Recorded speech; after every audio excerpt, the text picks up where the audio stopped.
por venir. Gracias también sobre todo a la Universidad Europea Miguel de Cervantes, a Sensoku por organizar este ciclo. Esperamos además que esta iniciativa se repita. Ya lo hemos hecho un año, este es el segundo, así que repito, muchas gracias y esperamos seguir con la colaboración. Bienvenidos además a esta última jornada de debate sobre la aceleración de la velocidad en los espacios urbanos. A lo largo de estas jornadas hemos intentado hacer una reflexión acerca de las implicaciones de la velocidad y la aceleración en los espacios urbanos desde diversos puntos de vista, el urbanismo, la psicología, los medios de comunicación, y hoy intentaremos completar esa visión desde el arte contemporáneo.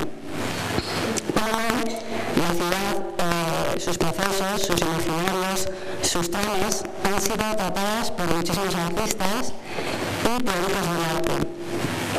Podemos en este sentido, yo quería por lo menos introducir algunas ideas y conceptos para ponerlos encima de la mesa si puede ser de debate y si no, pues con lo que ellos aportan será también suficiente. Uno de esos conceptos, para mí importante, es por ejemplo la gentrificación, acuñada por Ruth Glass en 1964 para caracterizar los procesos urbanos de transformación en los centros históricos abandonados, en cierta medida en su degradación, hasta ser convertidos, transformados con inversiones para, entre comillas, mejorar los barrios, provocando la expulsión de sus antiguos habitantes. David Havens, Jesús Pedro Llorente, han analizado, por ejemplo, la influencia de los museos en estos procesos de gentrificación de antiguos barrios.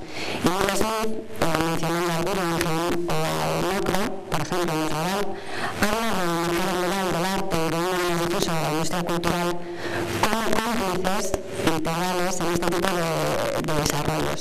Aunque no Smith introduce una crítica a todo esto, diciendo que no se puede a la gentrificación, sino al empobrecimiento en la ciudad, ¿no? A desalojos masivos, a segregación, a ratificación. Otro concepto que no hemos conocido por todos, a los que visitamos normalmente exposiciones, es el no lugar de una edad o yo, no sé francés. Un lugar es un lugar de transitoriedad que no tiene suficiente importancia para ser considerado un lugar. Puede ser una autopista, la habitación de un hotel, el aeropuerto. En este sentido, yo quería hacer una mención a una exposición que se celebró en el CCCB, no sé si la habéis visitado, que se llama Post-it City, ciudades ocasionales, y que investigaba los usos temporales solapados sobre el territorio urbano. Son una especie de espacios efímeros que infectan la ciudad normativa a partir de los usos no codificados. Un programa industrial que se convierte en un circuito legal los fines de semana, un estudio utilizado de mercado,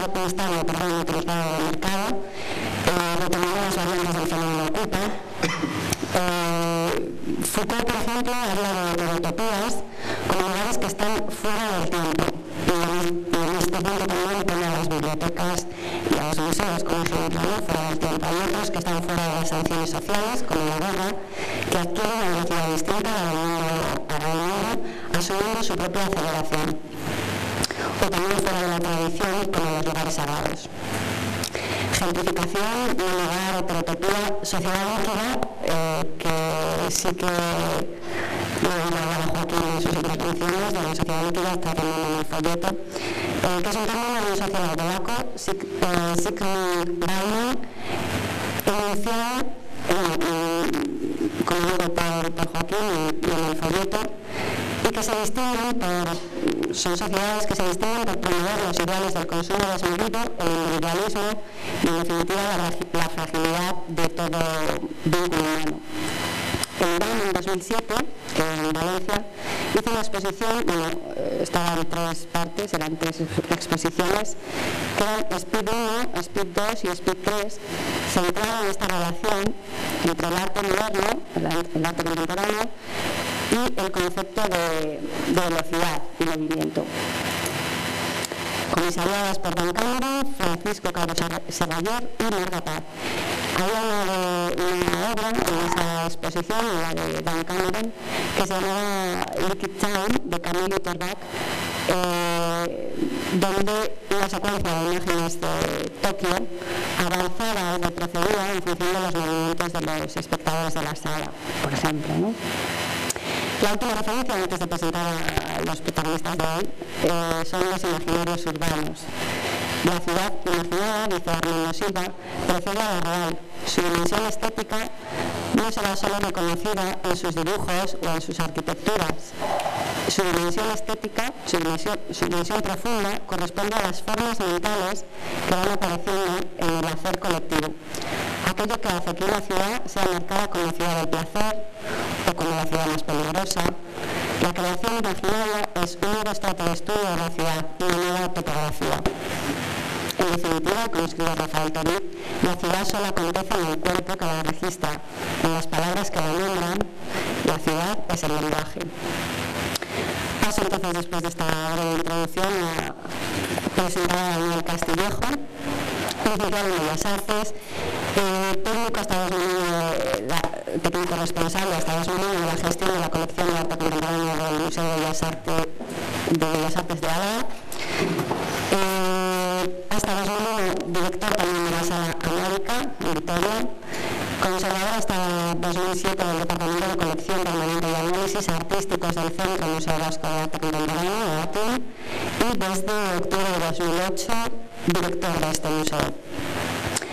Activista cultural, dice él, promotor de estructuras culturales también de Vitoria, que supongo que nos podrá hablar algo de esto, y comisario, por supuesto, de diversas exposiciones, catarsis, rituales de purificación, amor, pensar y resistir, el tiempo real, etc.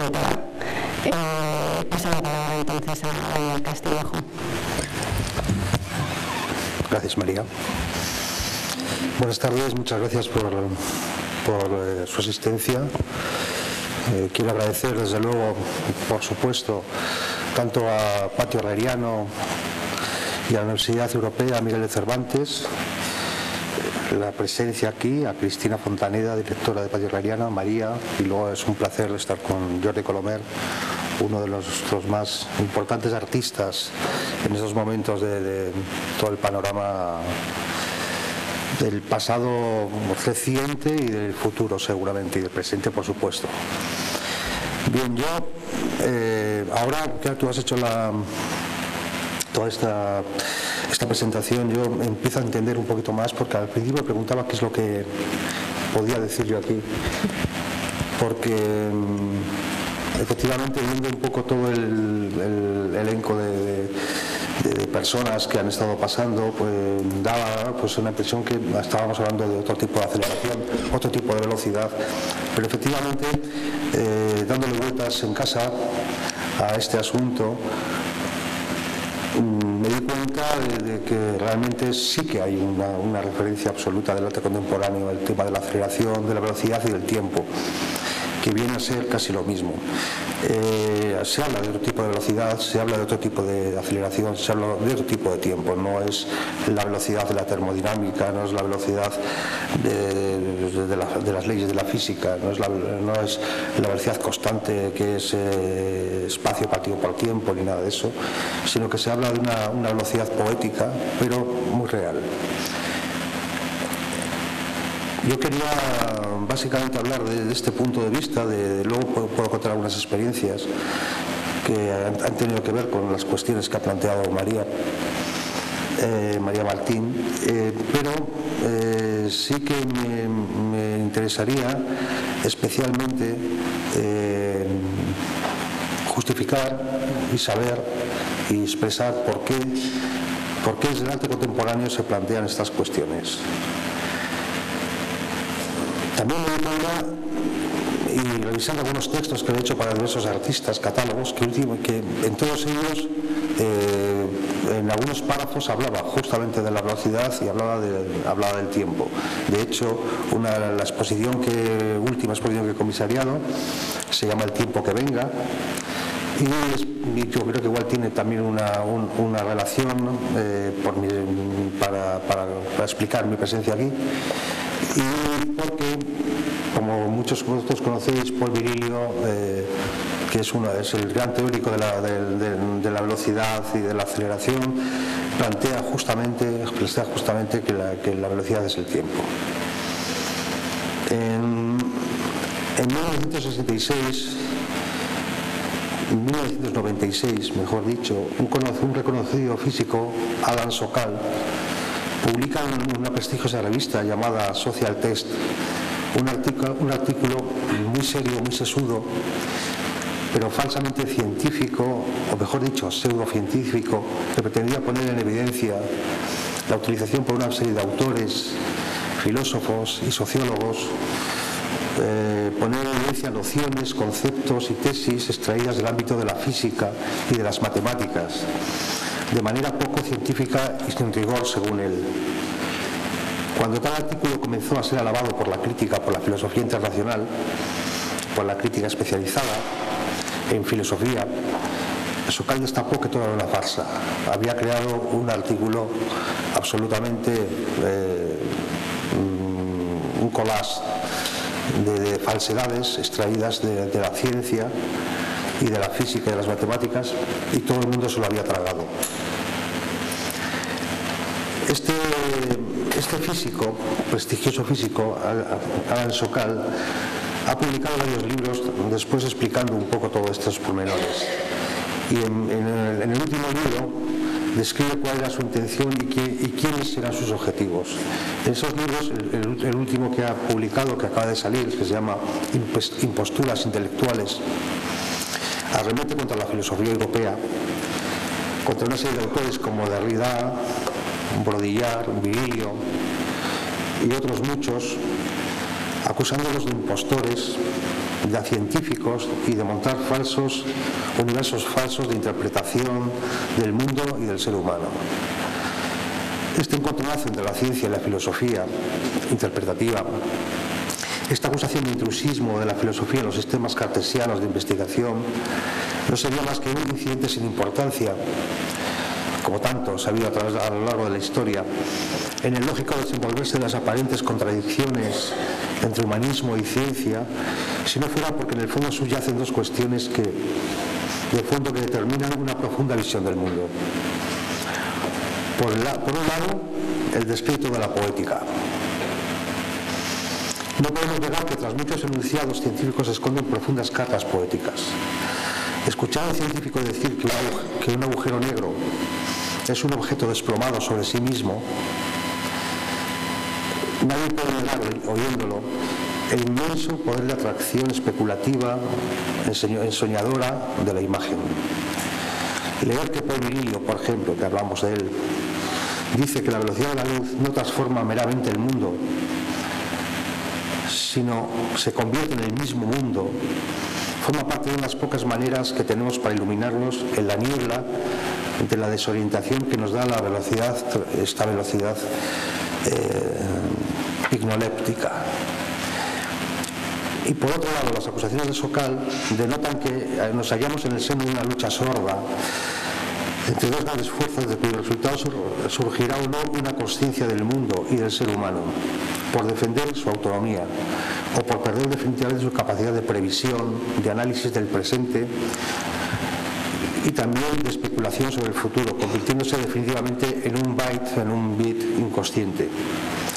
Por estas razones, que nos encontramos en mundos inútiles en apariencia, como es el arte contemporáneo, como son las artes en sus más amplias expresiones, nos aferramos a premisas que, sin ser verdaderas, son la más próxima expresión de la certeza.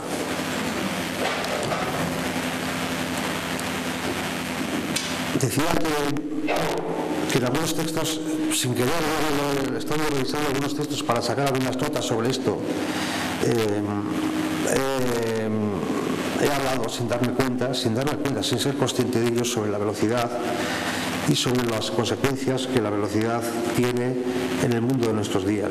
Hablando de un artista que se llama Carlos Marcote, en un texto, hablaba de él diciendo que por eso también vemos al otro, al artista, como un espíritu aparentemente quieto, al que nos impide ver la velocidad de nuestros días y de nosotros que viajamos en ellos, remando desaforadamente.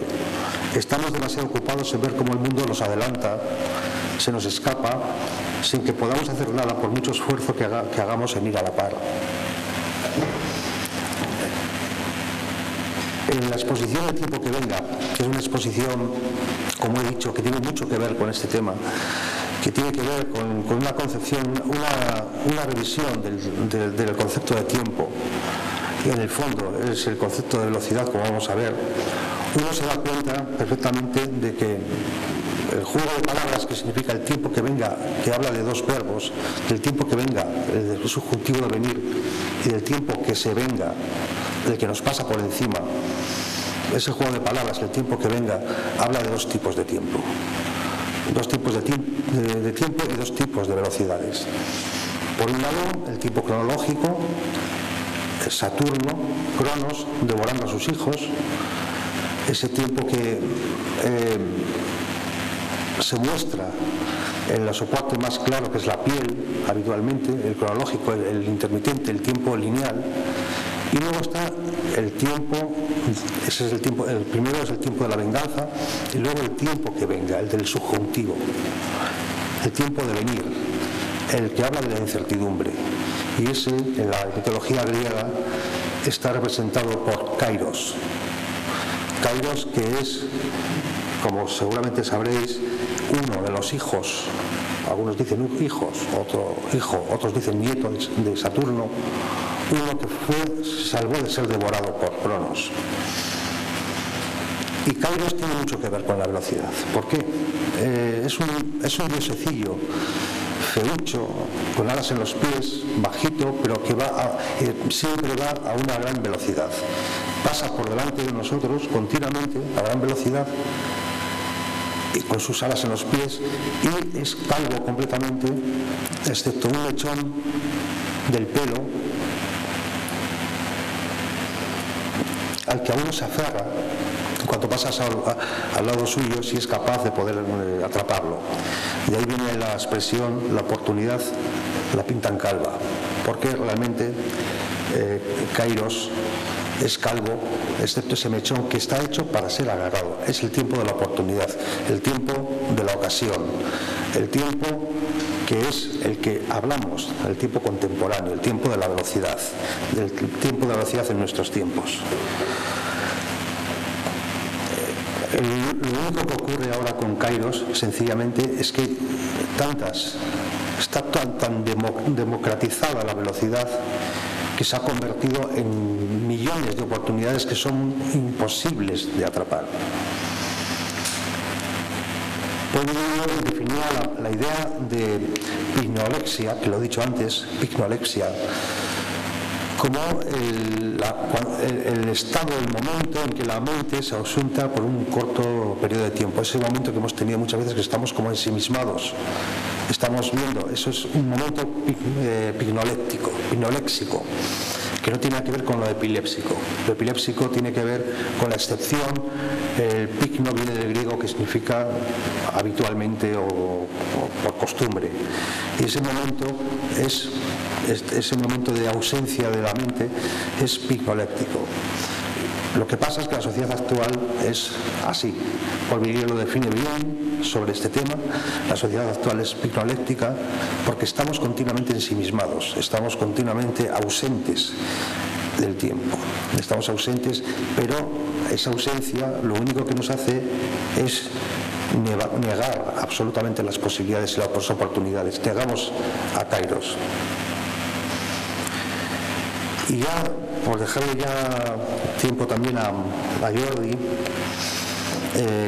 cuando se habla del tiempo real, del tiempo universal, el tiempo imaginado, el tiempo inventado y el tiempo creado, decir sencillamente que en las cuestiones que ha planteado María, los museos,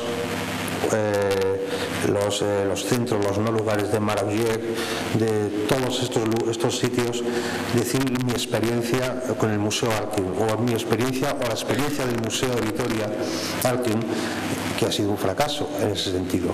Es decir, todo el mundo, acabo de venir de una reunión esta mañana donde se ha hecho un estudio sobre la capacidad que ha tenido para regenerar entornos.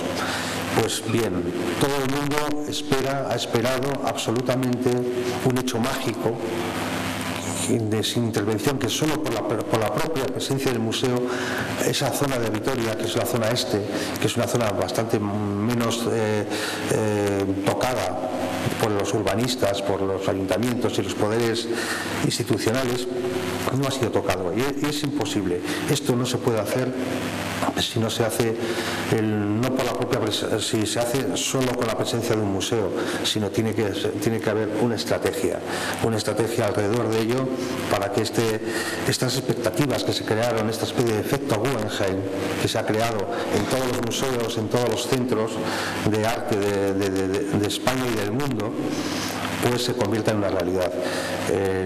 La cultura es un espectáculo, vivimos en una cultura del espectáculo, evidentemente el Guggenheim es un espectáculo, Artium no es un espectáculo. Lo nuestro son más contenidos, y ahí ya termino con la frase de Nietzsche que dice que lo más importante no son las cosas que ponen el mundo, sino sus contenidos. Paso a presentar rápidamente a Jordi Colomer. Artista, su obra se caracteriza, yo creo, entre otras muchas cosas, por la creación de situaciones escultóricas a través de una disposición escenográfica, invitando al espectador a participar de ese juego interpretativo que toda puesta en escena y toda representación tiene.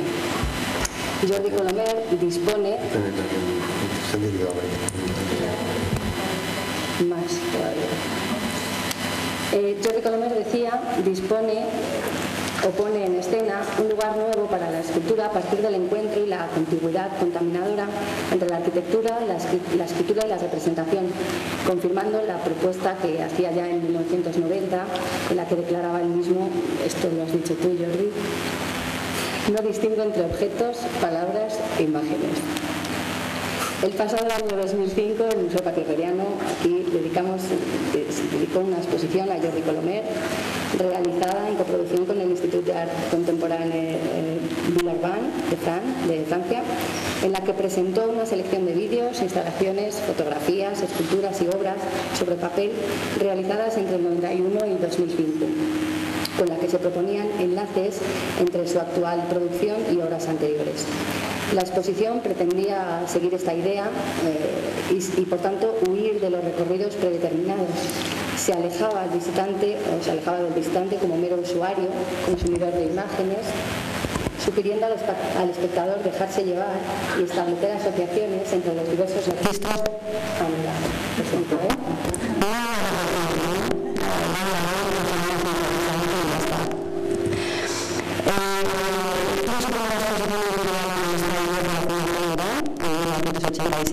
Ha expuesto en Europa, en Juan Albert Puro, en diferentes espacios de Francia, Suiza y Alemania.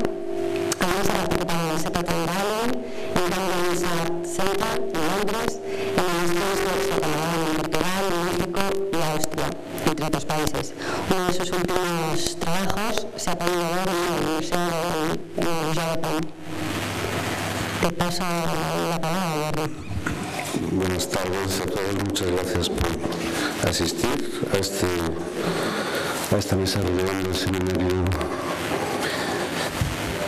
Gracias a la Universidad Europea de Cervantes y gracias al Museo Patio Herreriano, porque en esta ocasión además me permite recordar la exposición que hicimos hace 5 años aquí, que es una exposición que me gusta recordar como un conjunto de habitaciones mentales en las que las obras recogían 15 años de trabajo, pero no estaban ordenadas de forma cronológica, y yo creo que eso tiene que ver con el tema de hoy. sino que las obras encontraban cada una su espacio en el propio museo y en relación a las demás.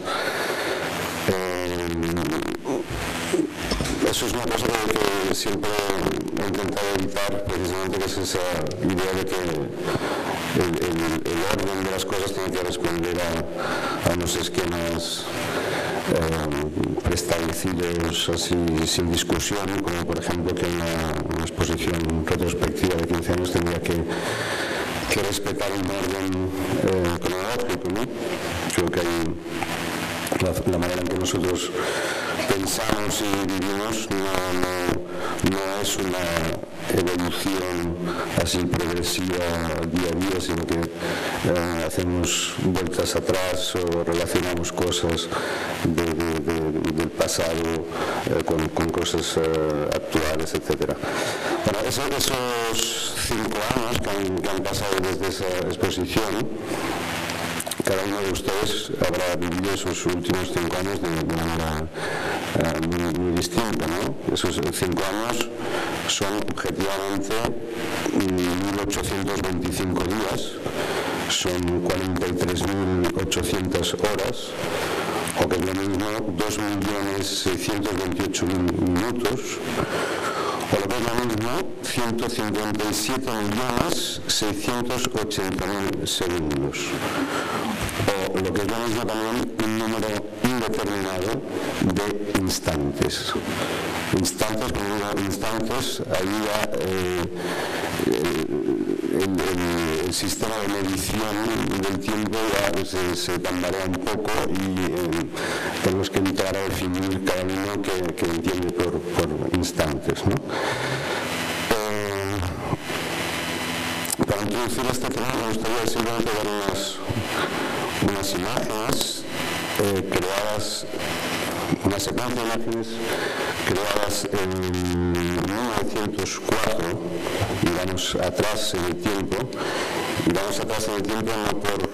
no por azar, sino porque yo creo que en ese momento se produce una transición entre la fotografía, la imagen fija y la imagen en movimiento, y se produce literalmente, o sea, hay una serie de personas que están trabajando con la fotografía que descubren de alguna manera la cronofotografía, o sea, la fotografía con el tiempo añadido, o sea, la imagen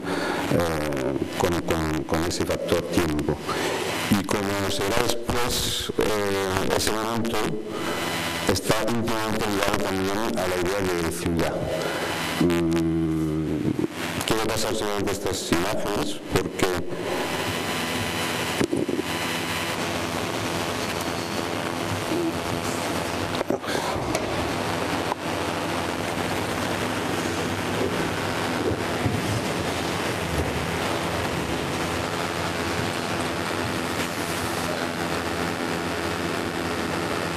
es una burbuja de jabón que recibe un proyectil.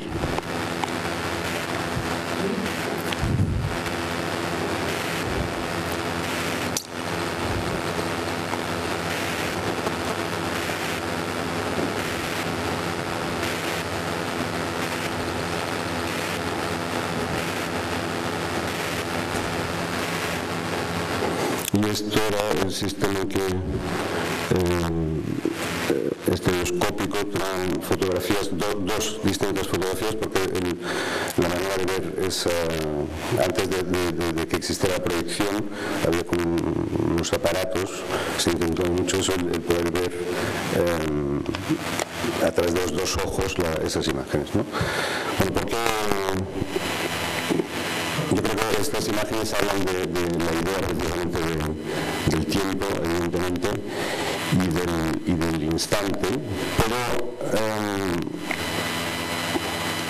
no volveré a este momento histórico porque creo que es divertido y es interesante el anecdotario de cómo surge ese paso de la fotografía científica, digamos, al nacimiento del cine.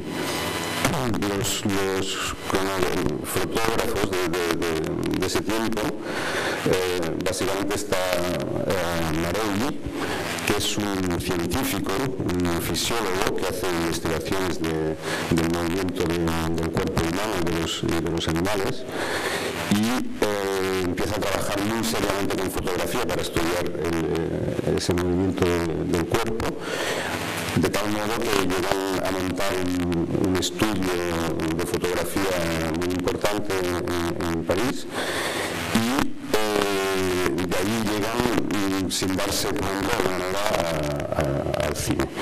Quiero hacer una ruptura en el tiempo y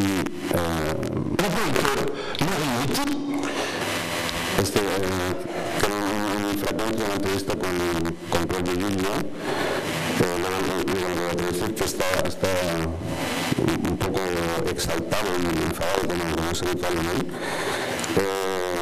en que habla de la relación del futurismo, que es un movimiento de las vanguardias históricas, con esa idea del instante, que eso le voy a pasar ahora porque es importante ver cómo dice las cosas y lo voy a traducir inmediatamente. A été un des inspirateurs du fascisme. N'oublions pas que la Blitzkrieg est sortie du futurisme fasciste italien. Je suis moitié italien. C'est pas un hasard si je suis sensible à ces phénomènes de futurisation. Là, nous sommes devant un futurisme de l'instant. Je rappelle la phrase de Paz qui est extraordinaire. L'instant est inévitable comme le futur. Donc l'instant que l'on nous propose aujourd'hui est un futurisme masqué. Et le futurisme masqué mène au fascisme, des nouveaux fascismes qui n'ont rien à voir avec les Panzers, avec les marches au pavillon ou avec Mussolini ou Hitler. Des fascismes liés au succès des techniques, à cet accident dont j'ai parlé tout à l'heure. Et c'est une grande menace pour la démocratie et pour la pensée collective. Je rappelle que Marie... Dice Giglio, le recuerdo que Marinetti fue un inspirador del fascismo. Yo soy mitad italiano, no es por casualidad si soy sensible a ese fenómeno de futurización. Estamos hoy frente a un futurismo del momento. Recuerdo la frase de Octavio Paz, que es extraordinaria: el instante es inhabitable como el futuro. El instante que se nos propone hoy es un futurismo enmascarado, y el futurismo enmascarado lleva al fascismo. No los fascismos que no tienen nada que ver con los Panzer, el paso de la Oca, etc., Hitler o Mussolini, sino fascismos ligados al éxito técnico, a ese accidente del que hablé antes y que es una gran amenaza para la democracia y el pensamiento colectivo.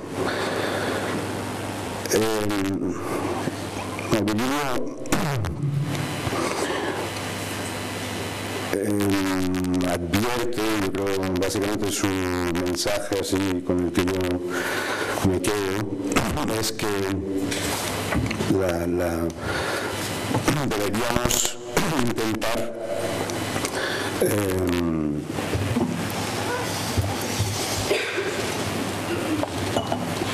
recuperar la relación con el cuerpo, con la relación directa con el cuerpo, porque según él la técnica tal como evoluciona nos lleva a la vivencia de ese instante y a la distancia con los demás y con nosotros mismos, ¿no? Véase el ejemplo de Internet, según él, y de las relaciones virtuales, etcétera, ¿no? Hay que recordar que Giglio es un filósofo, pero es un urbanista, y es básicamente un urbanista. Fue director de la Escuela de Arquitectura de París durante 30 años, y él dice que en el futuro hay que pensar que la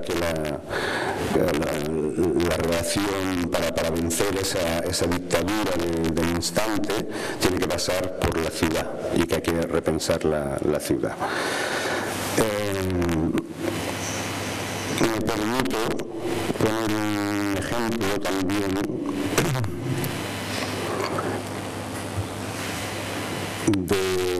de lo que es un... A ver si lo encuentro. Sí. Él dice que básicamente el dominio del tiempo y la aceleración es una forma de poder. El que domina el tiempo tiene ese poder de instaurar una dictadura. Yo creo que también desde su punto de vista de urbanista habría que recordar que había algunos urbanistas, este es Le Corbusier, que aquí en las imágenes en movimiento, en que se ve claramente, yo creo, el peligro que el urbanismo tiene de instaurarse como una forma de poder, tiránico, ¿no? Esto es el plan para París, que era un proyecto de los años 20, esto es el centro de París, tal como Le Corbusier lo pedía, y ahí está esta idea que me interesa mucho, que es la idea de que se construye un modelo reducido, una maqueta de la ciudad, y esa visión ahora, digamos, esa miniaturización de la realidad es sin duda una forma de poder, ¿no? Veremos esto igual en relación a mi trabajo. He trabajado con esa idea de las maquetas, pero he trabajado con la idea de las maquetas a posteriori del proyecto.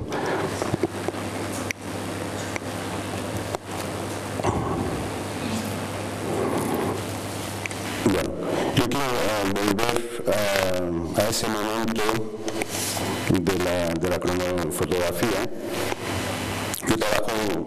Yo digo siempre que yo soy escultor, y gente que se ríe cuando sigo diciendo eso, porque trabajo desde hace 15 años básicamente con fotografía y con vídeo, pero me gusta reivindicar ese oficio, ¿verdad? Porque cuando me preguntan por la calle, ¿usted qué hace? Pues siempre es mucho más serio decir escultor, porque ya, luego a partir de ahí hay que contar qué quiere decir ser escultor, ¿no? Pero precisamente lo que me interesa seguramente es esos momentos de fronteras poco claras entre disciplinas, incluso esos momentos poco claros entre prácticas artísticas y no artísticas. O sea, por ejemplo, este momento de la cronofotografía yo creo que es realmente muy importante, porque como he dicho, estos señores que eran básicamente fisiólogos, o sea, científicos, que no se habían planteado en ningún momento el estatuto de la imagen, hicieron posible el cine, y hicieron posible que haya imágenes en movimiento de la ciudad, por ejemplo, ¿no? Esto que estamos viendo es de 1892, 1894. Estos son los estudios de movimiento, de animales, etc.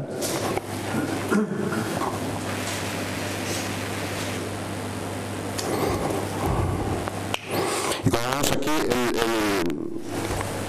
lo que yo creo que es más trascendente es que esta idea del tiempo, esto, repito, son fotografías, o sea, son secuencias de fotografías, ¿no? Es que es como una materia bruta a partir de la cual uno puede trabajar. Es decir, que el tiempo, como se ve aquí, es algo que más allá de esas medidas objetivas, de esa enumeración que he hecho antes, de los minutos, de los segundos, de los nanosegundos, ni económicamente, ni potencialmente, ni siquiera, y más importante, ideológicamente o filosóficamente, como noción, queríamos pretendíamos un museo parecido al Guggenheim, sino que queríamos un museo de contenidos. Lo que pasa es que eso es muy fácil decirlo, pero luego la realidad es que se extiende, ya digo que es una especie de virus que se ha extendido por toda la población y por todos los lugares, por todos los personas públicos, personas que no tienen nada que ver con el arte contemporáneo, que sí que tienen que ver, políticos, urbanistas, arquitectos, etcétera. Por todo el mundo se ha extendido esa idea de revitalización absoluta y permanente, de cómo mágicamente, poniendo un edificio emblemático, como se dice, eso sin querer debe excitar los comportamientos de las personas de esa comunidad y se empiezan como los juegos virtuales que hay de estrategia. Cuando pones una tienda o un mercado, de repente aparecen y van entrando todo lleno de muñequitos yendo allí a poner otras tiendas más pequeñas, las casas se hacen más caras, todo se convierte en otra cuestión, todo el mundo participa, pero de una manera sin sentido, mágica, puedo decir. Entonces esto no ocurrió. Yo antes he dicho que era un fracaso, no en el sentido que es un fracaso del museo, que no es así. El museo cumple su función como tal. Y entonces este museo tiene una plaza interna, una plaza que ahora se ha planteado como un patio, casi, prácticamente como un patio público. Una plaza interna que está está repleta de muros y de elementos que impiden el paso. Se puede pasar, pero hay que hacer un gran esfuerzo, se puede cruzar. De hecho, nosotros hacemos actividades allí y lo que hemos hecho ha sido un plan estratégico para todo el museo para 4 años, que está basado en 4 ejes estratégicos, uno de los cuales, el principal, es que el Museo Artium ha dejado de ser un museo en sí mismo. Ya se fue el museo cuando se inauguró, luego fue un centro museo, ahí se crea mucha actividad y ahora ya es un equipamiento social. El equipamiento social significa que nosotros tenemos que relacionarnos con el entorno, modificarlo. Eso que se va a hacer solo, nosotros vamos a tomar la iniciativa para intentar modificar de alguna forma todo esto. ¿Cómo lo vamos a hacer? Pues en principio con lo que tenemos, esa plaza interior, en vez de hacer un estudio con empresas dedicadas a consultas urbanistas, etcétera, lo que hemos hecho ha sido llamar a una productora artística que se llama Consoni, que no hace un estudio sobre la plaza, sino que hace el propio proceso de trabajo sobre esa plaza, se puede llegar a considerar como una propia obra de arte. Hoy presentaban ese proyecto con arquitectos, con un estudio social de la población que vive alrededor, de las tiendas, restaurantes, bares, todo tipo de personas, y a todos ellos han estado durante 6 meses preguntándoles qué es lo que pretendían, qué es lo que esperaban primero y cómo se podía eso solucionar. Entonces ha sido un montón, distintas ideas, desde el nombre, desde lo que se puede hacer ahí, cómo se puede modificar, cómo se puede que ese barrio que se llama El Ángulo pues puede llegar a ser un barrio importante, un barrio mucho más intenso. Por otro lado, por mi parte, he empezado a movilizar, pues a quedar con el alcalde, con el presidente de la Diputación, con los concejales, con los distintos políticos para plantear una realidad que significa que todo ese entorno hay que modificar de alguna forma. Nosotros lo hacemos con nuestra plaza, pero que tenemos competencia, pero no lo hacemos con el barrio porque no es nuestra competencia, aunque nos interesa. Entonces, lo que estamos haciendo ahora va a ser una gran actividad artística, cultural, de un proceso, un proyecto donde la participación de artistas internacionales, nacionales y locales, muy importante que sean locales también, va a intentar revitalizar, por lo menos dar un uso a la plaza. Creemos que eso puede ser el inicio de una verdadera transformación de la ciudad, de esa zona de la ciudad. Esa famosa frase que se dice para un museo no se mueve más que la obra de arte, los interiores, nosotros lo tenemos absolutamente asimilados en el otro sentido. Queremos influir, queremos participar, queremos entrar en el debate sobre la ciudad. No es nuestra competencia todo eso, pero es nuestra incumbencia. Por lo tanto, nosotros vamos a ser actores muy activos y muy positivos por el cambio de esa ciudad, y todo el plan estratégico está basado en estos momentos en la relación con el entorno. Ahí está el activista, entonces. ¿Verdad? Que ahí estaba el activista, ¿no? Sí. Bueno, no sé si alguna pregunta en el público. Una nota simplemente para Jordi. Hay un vídeo de un grupo que se llama Cansei de ser sexy, que te han copiado la idea de las maquetas totalmente. Son brasileños, además, son brasileños buenísimas. Las tienes que ver en YouTube. ¿Cuál? Quería simplemente estaba buscando esta imagen porque tiene que ver con lo que estaba contando Daniel. Esto es la Torre Akbar en Barcelona, que es un edificio de San Miguel, y desde estas fotos como está en construcción. Este edificio se ha convertido un poco en el paradigma de todo lo que Daniel está contando, ¿no? Literalmente es un pepino, ¿no? Un falo enorme en un lugar, en un barrio industrial de Barcelona. Es la compañía de las aguas, que es como se puede ver, el agua cuesta bastante caro y les permite hacer edificios de este calibre. Y se supone que este edificio tenía que irradiar, o tiene que irradiar alrededor una transformación total, aparte de convertirse en un icono, en una postal turística, ¿no? El edificio terminado tiene luces de colores, etcétera. Ya Miguel habla literalmente de esto, ¿no? De la idea le llaman el objeto precioso, ¿no? El objeto precioso que se coloca en la ciudad y es una especie de ejemplo para su entorno, y entonces ese entorno va a ir cambiando. Desde luego no siempre ese modelo de imposiciones y de objetos preciosos funciona como se desearía, ¿no? ¿Alguna pregunta?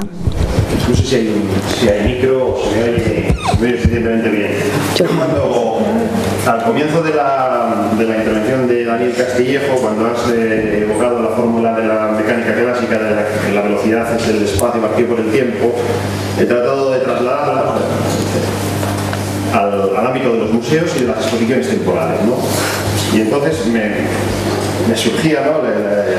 la idea de que hay una velocidad que es la velocidad del espectador cuando llegas a una exposición o visitas un museo, que es el espacio a recorrer partido por el tiempo que estás dispuesto a emplear, el tiempo del que dispones o el tiempo antes de agotarte, ¿no? De recorrer ese espacio. Y luego hay una velocidad que es la velocidad del museo, una velocidad que sería resultante del espacio a recorrer, que es el mismo partido por el tiempo que el museo te exige para recorrer.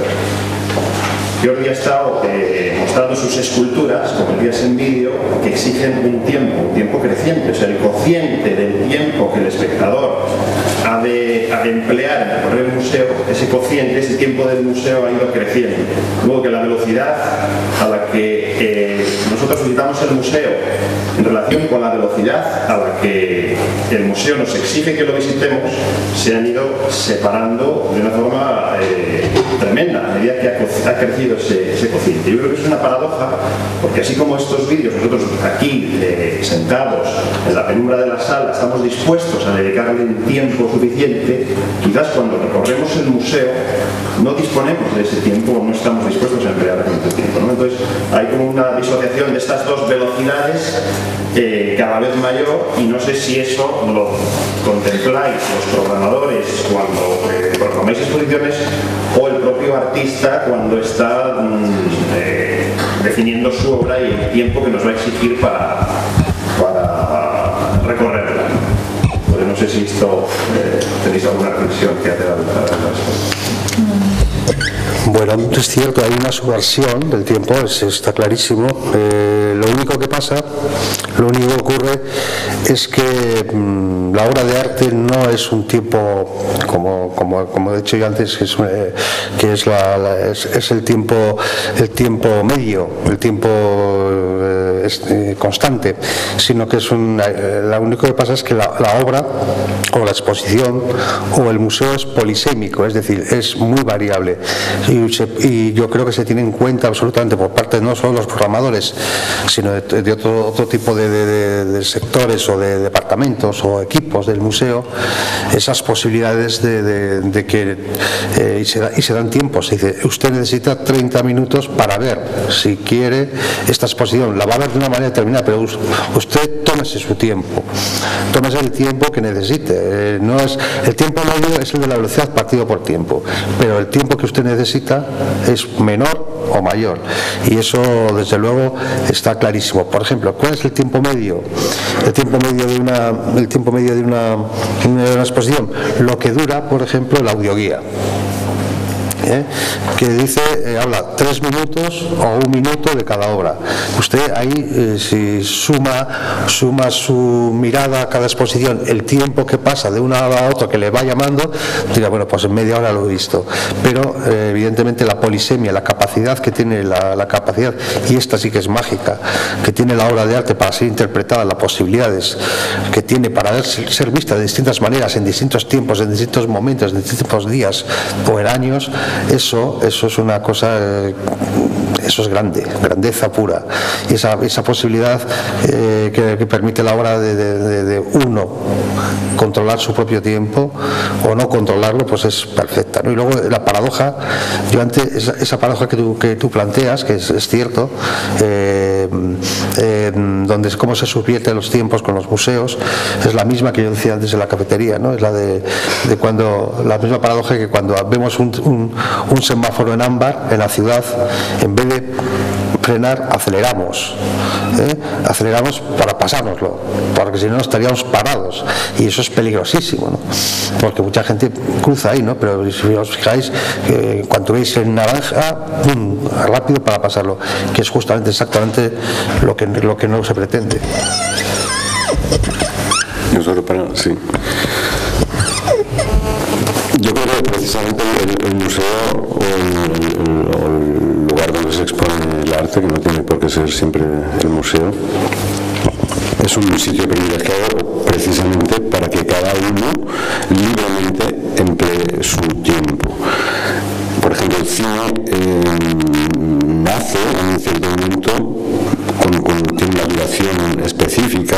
Las películas duran entre 1 hora, 1 hora y media, 2 horas, y porque no podrían durar 6 horas o 15 minutos, pero se dice que el cine de alguna manera regulaba también el tiempo de ocio de las clases populares, ¿no? Había que trabajar 8 horas, luego el fin de semana 1 hora y media para ver el tal o comer, regula también el tiempo de ocio. El museo, el arte, permite que cada uno libremente decida el tiempo que quiere pasar para ver una obra de arte. Yo creo que lo más terrible es cuando uno ve en los grandes museos, ¿no? en el mundo, no solo el Prado, porque es un museo a escala más humana finalmente, es cuando ve la gente a toda pastilla cumpliendo con las etapas que le han dicho que tiene que pasar, ¿no? Simplemente de tener la conciencia de que uno va a emplear el tiempo que uno quiere y es libre de eso. Por otra parte, siempre evidentemente el problema de cuando se está exponiendo obras que tienen una duración y que literalmente uno tiene que pasar 4 días para ver enteras las imágenes que se le están ofreciendo. Yo digamos que reflexiono sobre ese tema. Yo intento hacer siempre vídeos de una duración que no pasa de los 8 minutos, 5 minutos, 10 minutos, porque creo que si no se estropea la relación que uno puede tener con la obra, y sobre todo intento que el espacio espacio de demostración, como se puede ver aquí al arquitecto, precisamente yo creo que la manera de verlos no es aquí a oscuras, sino que es ver los 4 capítulos en 4 pantallas diferentes en una sala que uno está compartiendo con otra gente que está viendo de cara o tiene al lado y tiene que decidir en qué silla se va a sentar y tiene que moverse en ese espacio y es consciente de ese espacio real. Para mí es muy importante el factor que no solo la obra sucede en lo que sucede en la pantalla, sino también en el propio espacio en 3 dimensiones, ¿no? Y eso para mí es 50%, digamos, ¿no? Oye, una cosa, hay una obra de Dionisio González que está expuesta en la capilla, que se llama Prado GP, que creo que habla justamente de lo que tú decías, es un motorista a toda Castilla para el Prado, a toda la ciudad de los Sí.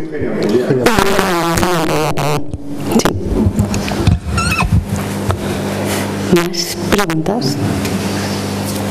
Yo quisiera hacer una pregunta a Jordi. Yo es que esta obra tuya la conozco hace ya tiempo, ¿no? La verdad es que siempre me ha parecido magnífica, pero ya que estás aquí, pues quería aprovechar para preguntarte por qué has elegido esas ciudades, ¿no? ¿Por qué Barcelona, Brasilia y Bucarest? ¿Y cuál es la razón por la que eliges un edificio, no? Porque un edificio en construcción no fue acabado un poco... Siempre me ha resultado muy misterioso el por qué aparece este personaje corriendo con esa maqueta, ¿no? Y siempre me ha gustado saber algo más acerca de cómo te planteas este proyecto, esta obra. Bueno, así la historia como nació literalmente es que un verano en agosto me había reencontrado con 2 buenos amigos, con Marc Vilaplana, que es fotógrafo y campeón de España de billar y actualmente guitarrista en el grupo de Videoland, y veo que es un artista que había decidido como dejar de producir objetos y quería dar su cuerpo al arte, digamos, ¿no? Y esto nació realmente como una especie de juego, y literalmente una parte del capítulo de Barcelona no pretendía ser ninguna obra, sino que era como unas pruebas que hicimos con las maquetas y tal. Y luego, como nos lo habíamos pasado bastante bien, decidimos viajar a otras ciudades. Yo elaboré la lista de las 4 ciudades al principio, y era desde el principio un proyecto que tenía principio y fin, y por varias razones. En primer lugar, la lista intenta no ser la lista de las ciudades Nueva York, Londres, Tokio, París, ¿no? Son ciudades como extrañas, efectivamente, que uno se pregunta por qué es esa ciudad. Bucarest para mí era la ciudad de los países ex-comunistas, digamos, la que sufrió más visiblemente una transformación, porque Ceausescu, el dictador, estuvo jugando precisamente al urbanista megalómano y destruyó gran parte del centro de Bucarest y construyó su palacio, el palacio de... Eso lo tengo por aquí, lo que se llama el Palacio del Pueblo, y destruyó el barrio alrededor, que era, también hay que decir, que tiene implicaciones políticas así, era un barrio en el que vivían gitanos, básicamente. Pero es muy visible porque hay edificios que nunca se terminaron y todavía están ahí en un esqueleto de hormigón al lado de ese gran palacio, ¿no? Brasilia, porque es la ciudad moderna, es el ejemplo, digamos, de manual claro, la utopía hecha realidad, la modernidad en América, y entonces ver concretamente qué es Brasil, este extrarradio de 3 millones de habitantes que están conviviendo con ese ejemplo arquitectónico, me pareció también importante. Luego cada ciudad tiene su porqué ese edificio. O sea, en Brasilia, por ejemplo, va del Parlamento al extrarradio y se lleva un edificio del extrarradio al Parlamento, ¿no? en Bucarest, y era uno de esos edificios inacabados de la época de Ceausescu, un esqueleto de hormigón, y lo pasea por todos los lugares, por el palacio, por una gran presa que Ceausescu construyó, que nunca se llenó de agua y que es como una especie de terreno baldío en medio de la ciudad. Y el último es Osaka, que no he mostrado antes, que Osaka es yo quería que este personaje corriera así como por todo el mundo, pero que corriera también en verano, en invierno, en lugares, por ejemplo, está nevado, en Barcelona hace mucho calor, y que corriera también de día y de noche. Es decir, cuando uno ve las 4 pantallas y ve este personaje, está corriendo en 4 ciudades distintas, y en invierno, en verano, de día y de noche. Entonces Osaka es como una ciudad en Asia. Yo creo que hay una cosa muy interesante, que es que la luz del día pasa a la luz de la noche sin que uno se dé mucha cuenta, y la luz artificial toma la misma intensidad que la luz del día, ¿no? Y el capítulo de Osaka, que es una ciudad famosa porque se llama la escuela de neones de Osaka, es como muy conocida, ¿no? O más singular que la de Tokio, por ejemplo, en que los edificios desaparecen detrás de los neones, ¿no? Entonces este edificio en Osaka era uno de los más emblemáticos así en este tema de neones. O sea, cada ciudad tiene América, Asia, países excomunistas, Barcelona, porque es la ciudad donde yo nací. Luego cuando terminamos, pidieron muchas veces y queríamos hacer otro capítulo en Milán, en tal ciudad. O sea, se había decidido desde el principio que iban a ser 4 y que se acababa, porque es el tipo de trabajo que me puede haber pasado toda mi vida haciendo esto, y tampoco tenía ganas de ser el artista que hace las maquetas o sea.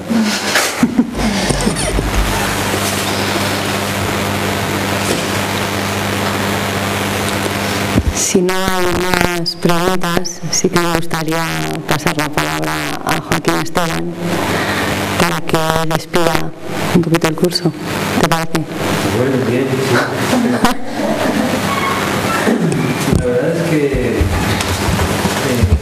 no tenía así mucha intención, tenía notado un montón de cosas que yo todo muy sugerente hoy, ¿no? Pero no tenía intención de intervenir. Lo que sí que me gustaría decir es que hoy nuevamente una cosa que se ha corroborado y que ha surgido otros días, y que probablemente todos tenemos ya la intuición, es que hay diferentes tiempos, está claro, diferentes velocidades.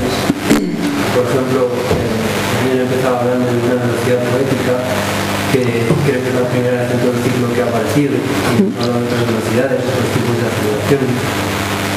Y también parece como que hay diferentes tiempos institucionales. Y desde el punto de vista de la cultura hay un tiempo, está claro. Pero hay un tiempo político, hay un tiempo del propio mercado, que parece que esto está generando un gran conflicto, a mi modo de ver, en el propio arte contemporáneo, por cosas que habéis dicho vosotros, sugerencias del conflicto de poner a funcionar la ciudad con los museos, etc. ¿En qué medida? No lo sé, se está convirtiendo esta intervención en una pregunta, no lo sé. Pero ¿en qué medida el desarrollo de determinados contenedores, museos, proyectos que se suponen culturales pero que son políticos y que luego quieren ser culturales, esos desfases de tiempos y de intenciones, ¿en qué medida no le están haciendo al arte contemporáneo dejarse invadir por el juego del mercado sin más?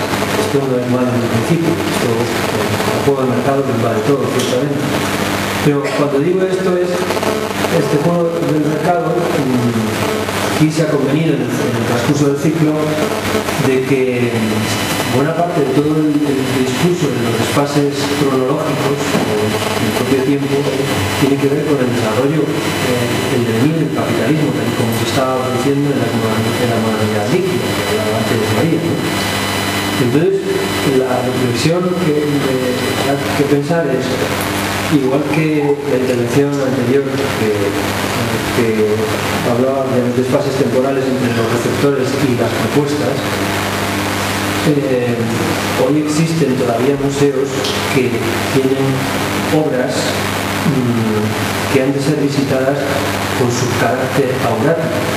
Pero sin embargo, en la época esta de la reproductividad de la que hablaba Benjamin, en el fondo los propios museos tienen que hacer un esfuerzo por programar, con objeto de que se muevan de manera nómada los ciudadanos y que de alguna forma le hagan el juego a este turismo cultural.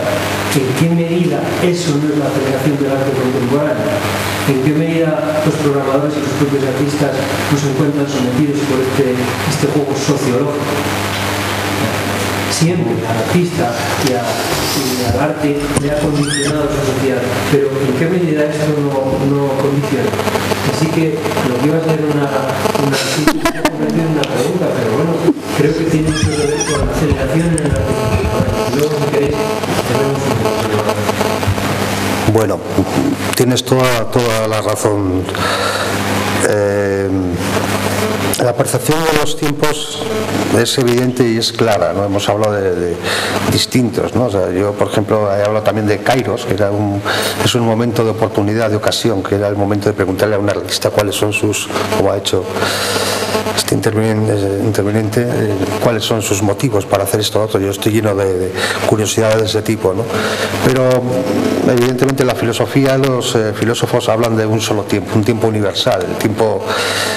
Ese tiempo universal es el tiempo que, por ejemplo, en Marte o en la galaxia Andrómeda existe un solo tiempo, el que sea, pero existe un tiempo. Luego en la esfera de la Tierra existen los tiempos locales y los tiempos distintos, aparte de los tiempos poéticos y los tiempos míticos y los tiempos de la pignoléxicos y todos estos tiempos que hablábamos.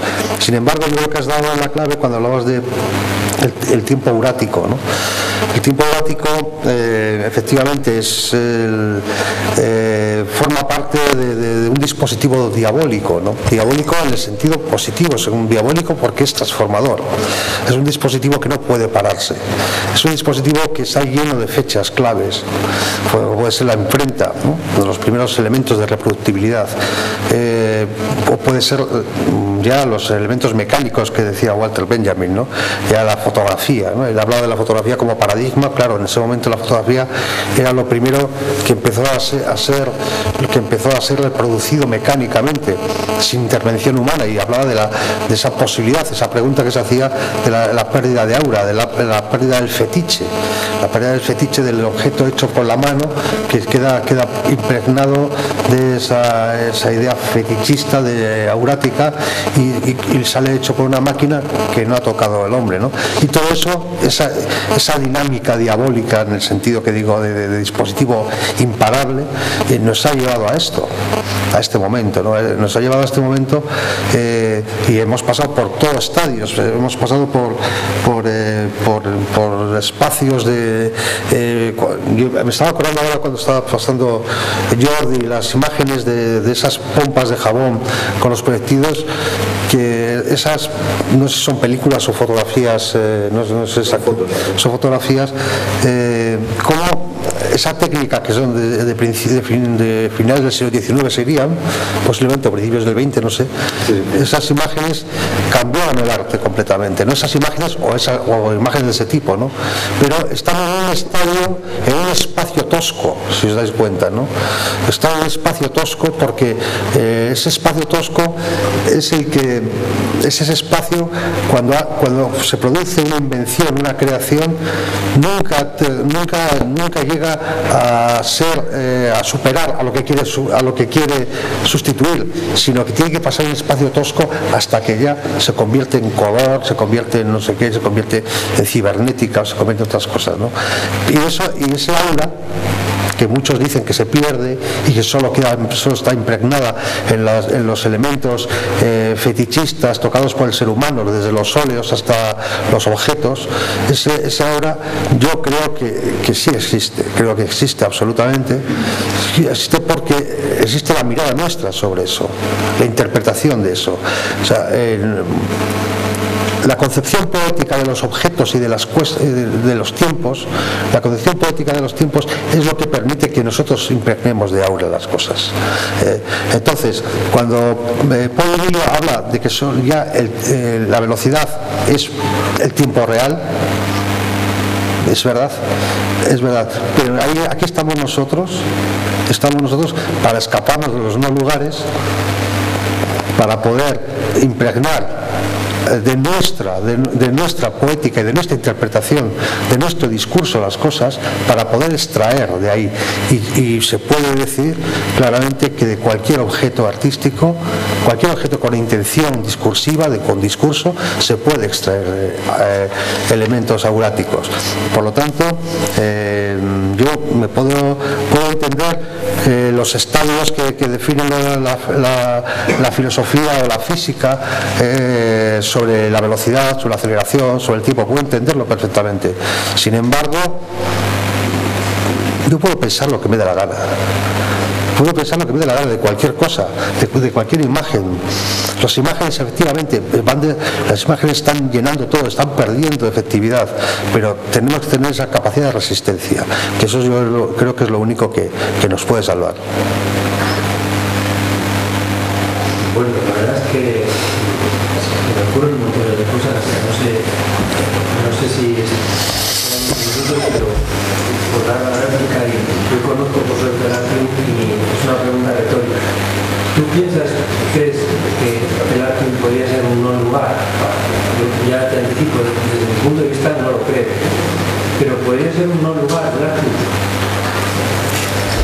Bueno, pongo el ejemplo de... Sí, sin medias tintas, todo tranquilo. Sin palos calientes. Son no lugares. Los no lugares, es que en este sentido que se ha hablado todo el ciclo que era de Virilio, claro. Hay un momento en el que Virilio dice que parece que nos hubieran ganado ellos los malos, cuando de repente, a veces, el arte contemporáneo tiene en museos las mismas imágenes que el museo de Auschwitz. ¿Os suena esta cosa de procedimiento de silencio? Creo que es muy pequeño. Dice, parece que nos han ganado ellos, ¿no? Porque en Auschwitz encontramos a veces allí en el museo aquellos objetos que quieren reclamar la memoria desde un punto de vista crítico o bueno, no lo sé, habría que valorar lo que se quiere con eso. Y a veces nos encontramos en instalaciones y en configuraciones de arte contemporáneo que fuera una cosa parecida, ¿no? Que tiene también que ver con... Entonces, en ese sentido, ese desdibujamiento, desolapamiento, ¿no? Yo creo que no sé si solo tiene que ver con las intenciones o con ese juego señalético de los dos lugares, donde uno efectivamente pues parece que está perfectamente protegido por una señalética que identifica, pertenezca al horror o pertenezca a la belleza, ¿no? No lo sé. Sí, Maroyer dice que los no lugares son los lugares sin identidad, impersonales. Evidentemente, un museo puede ser, y hay muchos museos. ¿Por qué? Porque se está produciendo un efecto de reproductibilidad de los museos, un efecto denunciado en su momento ya por Benjamin cuando hablaba de la pérdida del aura. Efectivamente, lo único que ocurre es que, y claramente, hay museos clónicos. La reproductibilidad, puedes ver aquí la obra y verla perfectamente en Tel Aviv, o la puedas ver en Sao Paulo, la misma obra. Lo que pasa es que esa obra la ves en lugares diferentes y relacionadas con otras obras, que eso es una cuestión que hay que tener en cuenta también, que sería ya meterse en muchos matices del asunto, porque ahí podríamos entrar en lo que estaba también hablando Jordi, cuando él no le gustan los tiempos cronológicos para poner las cosas, sino que pueden ser relacionadas de muchas maneras las obras, ¿no? Pero efectivamente digo que los museos son en esencia, como cualquier otro lugar, un no lugar. Son en esencia, básicamente. El problema es que los museos pueden estar vivos y pueden huir del no lugar. ¿Por qué? Porque pueden tener identidad, pueden tener pueden tener perfectamente identidad, es una de las cuestiones más debatidas, museos o colecciones o como quieras llamar, parece que estamos hablando sobre museos, pero bueno, sí, donde se contempla, donde se ve o donde uno participa de la experiencia del arte. Y desde luego tiene discurso. Si algo que tiene discurso no puede ser un no lugar, siempre que tenga discurso. Eso ya lo anula absolutamente. Si tú ves el mismo museo aquí y allí, si el discurso es el mismo, si el discurso se repite, es un no lugar. Si son discursos diferentes, si hablan de otras identidades, si están relacionadas, otras experiencias, si tú tienes la experiencia diferente, ya es un lugar, es un sitio, un lugar, no un no lugar, yo creo. No sé si quisiera decir una palabra. No, te preguntaría, tú como director del museo, ¿no? ¿Qué tiempo te queda a ti, como director del museo, para pensar realmente en las obras que vas a exponer o que quieres exponer o que ¿cuánto tiempo te queda? Porque yo creo que los directores de museo, hay muchos directores de museo que no les queda tiempo para eso, ¿no? Sí, aparte del contrato que se va consumiendo poco a poco, porque ya sabes que los directores de museo siempre están pendientes de que ocurra cualquier tragedia, ¿no? Que se nos venga el cielo encima, como lo de Axteris. Aparte de eso nos queda poco tiempo. Yo he renunciado, al ser nombrado director de museos, he renunciado conscientemente a comisariar exposiciones grandes. Eso era uno de mis placeres antes, el poder dirigir, comisariar, agrupar exposiciones, sobre todo temas de la colección y otras exposiciones, y he renunciado porque los frentes se han multiplicado. Se ha multiplicado porque ahora los frentes ya son frentes, aparte del artístico, que es simplemente un proyecto que hay que intentar que el museo se vaya adecuando, acercando. Aparte de ese proyecto, que es lo más artístico, digámoslo así, que me queda, es un proyecto que tiene que ver con la cultura y con el arte contemporáneo, con el activismo de modificación de los entornos. Luego hay otro frente, que es el frente político, que no lo tenía antes, ya lo tengo. Hay otro frente, que es el frente de las personas que trabajan allí, que tampoco lo tenía y ahora lo tengo. Y luego, aparte del frente del arte, el de las personas, el frente social del entorno. Y luego ya añadiría, ya como matiz, diferenciaría entre el frente del museo, el museo como equipamiento, como reflexión sobre el propio museo, defendería del frente del arte. Lo distinguiría. Un sitio tiene que ver con lo otro, pero una cosa es pensar el museo y otra cosa es pensar el arte. Me queda poco tiempo, sí. O nada. Yo lo único que quiero decir que nos dedicamos un poco a organizar actividad cultural. Yo creo que, sin duda alguna, el valor fundamental de lo que hacemos, esté acertado o no, está en la participación. Y en este caso concreto, lo que me gustaría es agradecer a todas las personas que durante los cinco jornadas han venido, porque creo que le han dado vida y nos han motivado un poco para seguir haciendo cosas nuevas, y en ese sentido nada más, agradecer las presencias y que cada uno saque sus conclusiones sobre en qué medida estamos acelerados o no y por qué, porque ese era un poco el objetivo de la jornada. Y gracias a vosotros por acogernos. Así que nada más. Gracias a ti también.